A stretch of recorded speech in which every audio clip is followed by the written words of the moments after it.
mahiwagang tulay sa Tondo, Manila. Isang taon nang binubutinting, hindi pa rin matawiran. Walang pakinyari lang. Budget na taubusan.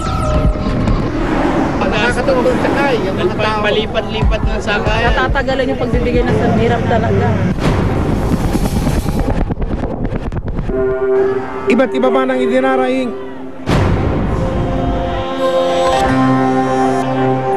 Iisa lang ang hangarin, ang mabigyan solusyon ang kanilang suliranin. Kailangan tapusin ang tulay. Pero bakit nga ba kahit ilang beses na silang dumaing, wala pa rin pumapansin? May sulat na natanggap ang sumbukan ng bayan mula ito sa mga aburidong residente ng Balot sa Tondo, Lungsod ng Manila. Kabilang sa mga lumagda sa petisyon ang mga opisyalis ng mga barangay, mga guro at estudyante, pamunuan ng simbahan, ospital, mga tsuper, sidewalk vendor at mahigit 300 residente sa lugar.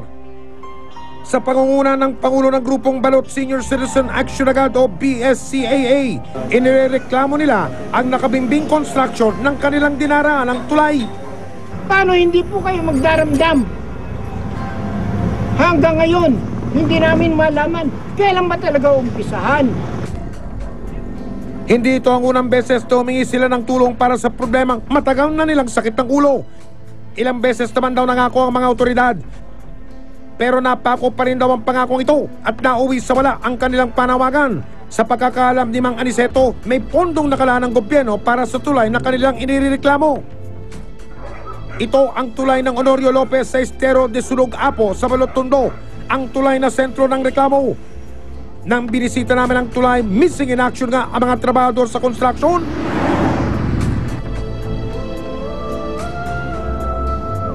Naku, kaya naman pala inaabot ng siyam-siyam ang trabahong tila sinimulan pa nung panahon ng kopong-kopong. Nakatambak na lang dito ang mga bakal na ginamit sa paggawa, nangangalawang nangangiba. At ang ilang panggamit na mga manggagawa, nilulumot na. Sayang na sayang daw ang pondo ng gobyerno. O Diyos ko! Nagsisilbi na itong pangsamantalang daanan ng mga tao. Pero teka muna, parang malapit na rin ito sa peligro, di po ba? Mga estudyante po, pwede pong mahulog dyan. Katulad po, may isa po kong gamit na nahulog sa tulay dyan. Malaking dagok naman sa hanap buhay ng jeepney driver na si Albert ang hindi raw matapos-tapos na tulay. Magpapasko raw ng nakaraang taon ay pasarado ang tulay sa mga nagdaraang motorista. Pero eto at magpapasko na naman ulit, hindi pa rin tapos ang inumpisahan nila. Aba naman, ilang Pasko pa ba ang palilipasin bago tapusin ang proyektong ito? Dagdag oras pa raw ito sa biyahe ng mga driver dahil kailangan pa nilang umikot sa ibang ruta. Kung gawa sana yung tulay, 15 minutos lang nakakarating kami ng Blooming Treat. 40 pesos lang ang kinakain ng krudo. Ngayon, ang laki. May kumakain na 60. Talo na kami sa biyahe, talo pa kami sa oras. Kita na naging bato pa. Sa 7 taon daw niyang pamamasada, ito na raw ang pinakamatinding aberyang nadaanan niya. Kasi yung krudo nga, pag traffic, malaki ang kinakain sa amin. Dati hindi kami kumakain ng ganong kalaking krudo. Ngayon, malaki na rin, halos dumodoble na. Dahil nga sa traffic. Para naman sa estudyanteng si Mike, matinding abala raw sa pagpasok nila araw-araw ang nakatenggang tulay na hindi nila mapakinabangan. Sa gaya ko pong estudyante, palagi po kami nagiging late. At dahil po doon na nababawasan po ang aming marka o naapektuhan ang aming marka. Tapos po, yung iba po, hindi na po nakarating at umuwi na lang po. Hassle o perwisyo rin daw ang alaga na dagdag ng pamasahing ikinakaltas pa niya sa kakarampot na allowance. Yung pagdadagdag po sa aming gastusin, yun, nababawasan po yung baon namin. Tapos, imbis na po mapupunta po sa project, napupunta po sa pamasahe po. Bad trip! Isang pagsubok ang ginawa ng investigador para alamin ang nagagawang aberya at abala ng inabantunang tulay sa Tondo. Una, ikinumpara namin ang nadadagdag na layo sa rutang Balot, Tondo hanggang Divisoria.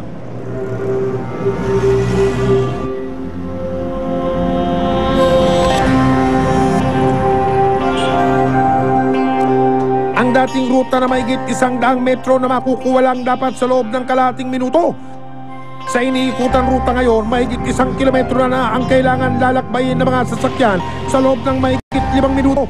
Sus ko po!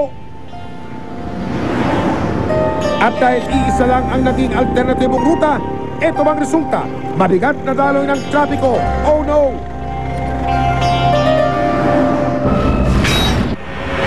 Susunod, tulay na naantala, magagawa pa kaya? Huminto sila, September! Alam mo, ang laki ng perwisyo. Asawa ko kung muntik mamatay. Paano gagawin namin?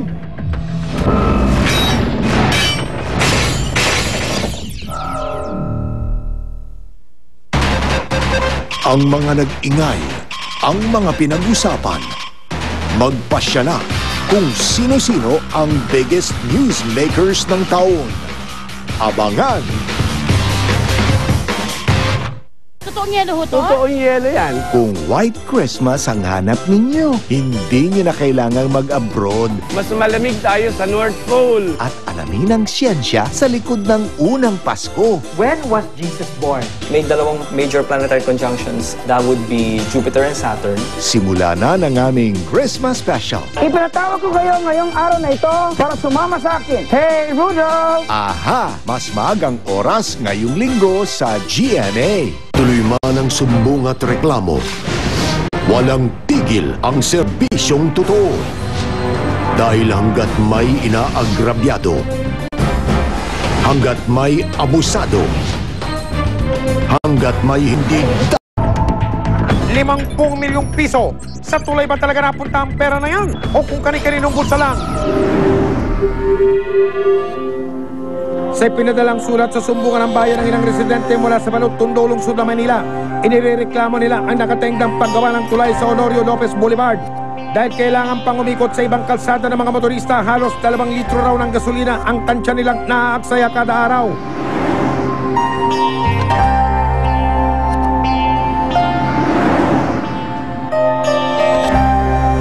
Halos 2 oras din daw na dagdag abala ang tinitiis ng umigit kumulang 20,000 pasahero araw-araw na dumaraan sa lugar. Malaking perwisyo raw ang halos 1 taon ang pagkakatenga ng dapat sana'y pagsasayos ng tulay na ito ng Department of Public Works and Highways.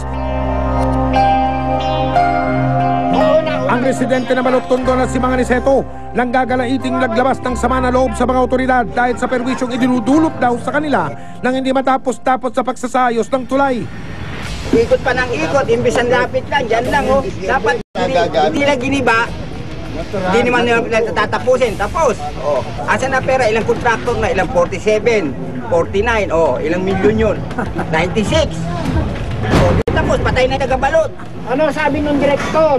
Mayroon po kaming pondo, kaya gumawa sila ng July. Kuminto sila, September. Alam mo, ang laki ng perwisyo. Asawa ko kung muntik mamatay. Paano gagawin namin? Bakit itong proyekto natin, Saktong naabutan naman nila ang supervisor ng kumpanyang Northern Builders, ang kumpanyang kontratista ng DPWH para sa proyektong ito. Kaya nauwi sa mainit na pag-uusisa ang kanilang pagharap. nagtatanong lang po tayo kung bakit itong proyekto natin, nababalam ng gusto. Bago gawin niya, may pondo na yung kaibigan. Hinati-hati kasi po nila. Bakit wala yung ano natin? Kapag may proyekto tayo, meron tayong billboard na nakalagay kung magkano, kung kailan, simulan. Meron po doon Meron po doon. Saan? Sa kabila. Yun yung Hindi, lagyan din dito. Hindi pa pwedeng ano. Pero ayon sa kinatawa ng kontraktor, wala ng budget ang gobyerno kung kaya't naantala ang proyekto. Nung natapos namin yung first package nung May, hihinto namin naglaylo kami. Nagantay kami ng second package. Ngayon, nag-advise ang DPWH sa amin na tuloy na kasi parating na yung pondo. Ginawa namin, tinuloy din namin, kumbaga, with our risk, na contractor na aabonohan muna namin para sa ganun. In case na dumating na yung pondo, hindi kami mag-delay. Sa ngayon, bali, lipit na rin kami sa pondo dahil sa inabono namin, kaya nahinto kami. Napagalaman ng investigador na sangay ng DPWH National Capital Region o NCR ang nangangasiwa sa proyektong ito. Kabilang ang pagpapagawa ng tulay na ito sa kanilang priority projects matapos makita sa inspeksyon ng taong 2005 na kailangan na itong ipagawa. Marso ng nakaraang taon nang simulan ng Phase 1 ng proyekto, kabilang ang pag-demolish o paggiba sa lumang tulay at paggawa ng bagong estrukturang susuporta sa itatayong tulay. Paliwanag nila ang pondong inilabas na halos umabot sa 50 milyong piso noong taong 2010 ay para lamang para sa Phase 1 ng naturang proyekto. Ang kaso, nang matapos na ang Phase 1, hindi na nabigyan ng karagdagang pondo ang DPWH NCR para sa Phase 2 ng construction na naturang tulay. Hay buhay! Manggagaling na kasi ang pondo nito sa General Appropriations Act o budget ng gobyerno ng taong 2011 na nagkakalaga ng karagdagang mahigit kumulang 50 bilyong piso. Tapos na siya. Yung Phase 2 naman, nung July, ni-request namin para lugtungan siya. No? Hanggang ngayon nga, nakakalungkot hindi namin matapos dahil yung pera na ini-expect namin na dapat ma-release noong August, hindi pa nare-release. Mula noong Abril ng taong kasalukuyan, hinihiling na ng DPWH NCR na ilabas na ang pondo para sa Phase 2 ng construction. Pero magtatapos na ang taon, wala pa rin nailalabas na pondo ang Department of Budget and Management o DBM. Ano ba yan? Kailangan na naman bang maghintay ng isang taon? Ayon naman sa pamanuan ng Department of Budget and Management o DBM, nagsabay-sabay raw kasing tinatawag na request o paghingi ng DPWH NCR para sa mga kinakailangang pondo. Ito raw ang dahilan kung bakit naantala ang sumunod nilang proyekto. Pero ang magandang balita ng DBM, nailabas na raw nila ang pondo para sa naturang tulay nitong Miyerkules lamang ng linggong ito. Ay, salamat naman! DBM has already released 49 million pesos for Phase 2 of the Honorio Lopez Bridge. And DPWH has already received the release documents for this project. Kaya ibig sabihin, maaari nang ituloy ng kontratista ang proyekto dahil nasa DPWH NCR na ang pondo. Kaya kinabukasan nagtungo ang mga nagrereklamong residente at ang investigador sa tanggapan ng DPWH NCR. Kumawa naman kami. Kumuntik pong mamatay ang aking asawa. Isang linggo. Dahil sa trap. Sabi ko ang pagagawin ko. Hirap na kalooban namin. Kinumpirma ng DPWH NCR na nasa kanila na nga ang pondo mula sa DBM. Huwag po kayo magalala. Ito ay magsisimula ka agad yung kontratista, nakausap ko na at tatapusin ito sa lahat ng dalipan. Kaya maitutuloy na raw ang Phase 2 ng naturang proyekto dahil ang halos 50 milyong pisong gagastusin sa proyekto meron ng pondo.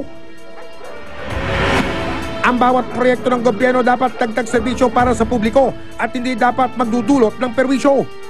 Isang pangako ulit ang bibitawan ng mga nakaupo sa pwesto, lalo na mula sa DPWH NCR na matatapos na nila ang proyekto sa loob ng 70 araw o 3 buwan. Mga kapuso, kung kayo ay may gustong isumbong sa amin, magtungo po lamang kayo sa tanggapan ng Investigador Sumbungan ng Bayan. Pwede nyo rin po kaming tawagan o di kaya mag-email. Hanggat may namalya, hanggat may napi, patuloy tayong umaksyon. Kaya makipagtulungan po kayo sa investigador, ang mga abusado at ang mga maluloko.